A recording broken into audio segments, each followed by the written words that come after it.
How many internship applications have you sent out this week? 10? 20? And how many interviews did that get you? Exactly.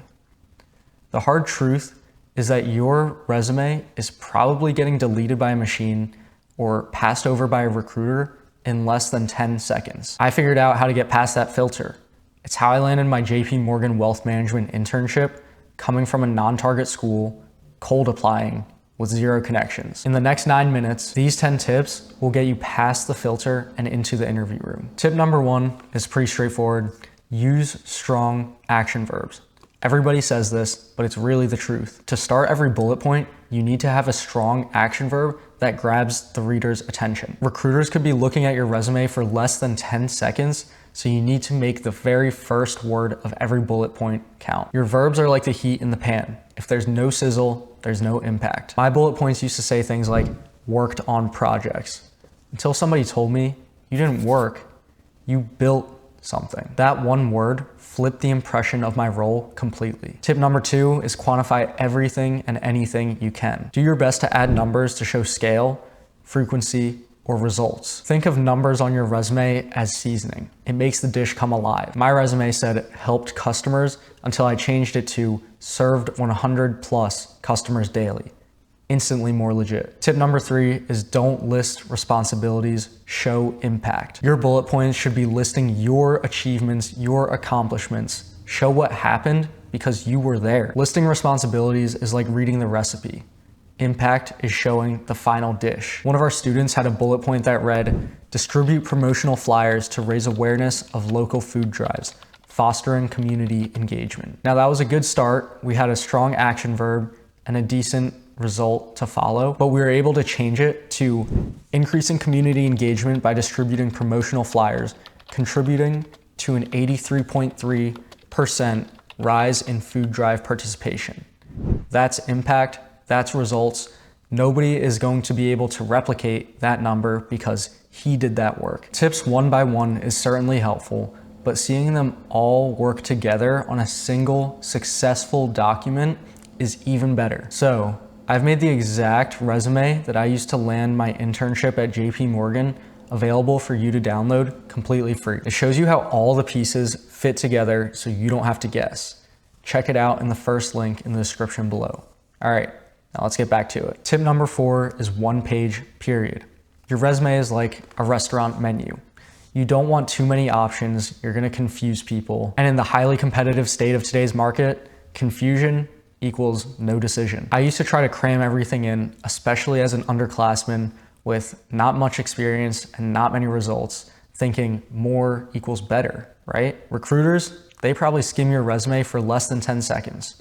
1 page forces clarity. Tip number 5 is have a resume tailored for each industry that you're looking to get into. Now, I've heard some common advice is to align your resume exactly to the job description that you're applying for. And you can achieve these things by putting it through ChatGPT or something similar in order to really align your resume to what the job description is seeking, using the keywords and the buzzwords that you need. But I found that that yields much less results than doing something more impactful, like networking with somebody who's actually on the inside. My preferred approach, and the approach that has gotten me interviews at JP Morgan, Goldman Sachs, Morgan Stanley, and the like, has been to have 2 different types of resumes. So I had a banking type resume and I had a wealth management type resume. So when I was applying to any wealth management role, I would highlight more of my customer service, client-facing, entrepreneurial type experiences and have bullet points that aligned with those themes, as opposed to when I was applying for more of banking roles, I would highlight equity research and financial analysis skills a little bit more than I would the soft skills and the interpersonal stuff for wealth management. The idea is pretty simple. You wouldn't serve sushi at a barbecue joint, so match your flavor to your audience. And it just saves time and headache of trying to copy and paste the job description, throw it through ChatGPT, and edit every single resume. I'd rather you spend that time networking with people in the company that you want to work for. The next tip is something I alluded to earlier, which is using the A and R framework from the STAR method. In the STAR method, the A and the R stand for action and result. So action being the action verb that I mentioned prior, and result being the impact that you show and try to quantify in your bullet point. This is exactly what we teach in the Career Kitchen. It makes coming up with interview answers so much easier too, because writing bullet points in this framework already gets you halfway to a story. It makes interview answers easier too. You're halfway to your STAR method outlined story just by writing better bullet points. Tip number 7, ditch the fluff. Words like team player or hardworking don't mean anything without proof. It's like calling something homemade when it's clearly frozen. Show, don't tell. I used to say I was a strong communicator. Then I just wrote, negotiated and networked with Pittsburgh locals to acquire sales and build a trustworthy reputation, upholding 5 stars over 40 sales. Said way more without the fluff. Tip number 8 is highlight transferable skills. Retail, volunteer work, construction jobs, and finance, all fair game. Just frame it right. Great chefs can cook with whatever's in the fridge. I wash dishes, ran orders, and bussed tables before finance. Now the idea is you gather enough professional experience and relevant experience, whether that be through student organizations or volunteer work, in order to keep these things off your resume, but you can still use them as part of your story as like an underdog or somebody who's willing to put in the hard work when other people aren't. You're going to sweep the floors. No task is below you. One of our students who worked at Subway was able to frame a bullet point like this.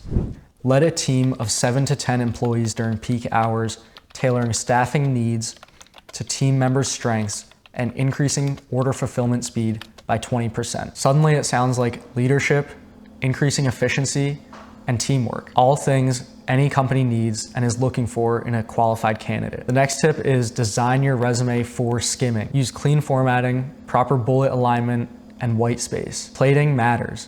Even the best dish flops if it looks like a mess. A cluttered resume hurts even strong experience. I cleaned mine up with consistent dashes, formatting, and spacing, and finally started getting calls back. Tip number 10, something I love to do on my resume, is to show personality in your interest section. But if you don't do it right, it's wasted space. Replace your broad and general interests of reading, music, and basketball with specific, memorable facts. This could end up being your secret sauce, the thing they remember when picking who to interview. Instead of a bullet point that lists basketball as an interest or a hobby, write something like die-hard 76ers fan. Of course, that might not resonate with everyone, but someone who's either a Philly fan or a Philly rival will definitely have something to talk about with you during that interview. And making these interpersonal connections outside of work is going to give you a leg up in the competition. All right, I know we went through 10 already, but I wanted to give you one more. The bonus tip is going to be to rename your resume file the right way. Name your file like a professional, something like your last name underscore, your first name underscore, the school that you go to, and then whatever semester it is and the year. Imagine ordering a dish at a restaurant with the name final tomahawk steak underscore use this one underscore 2.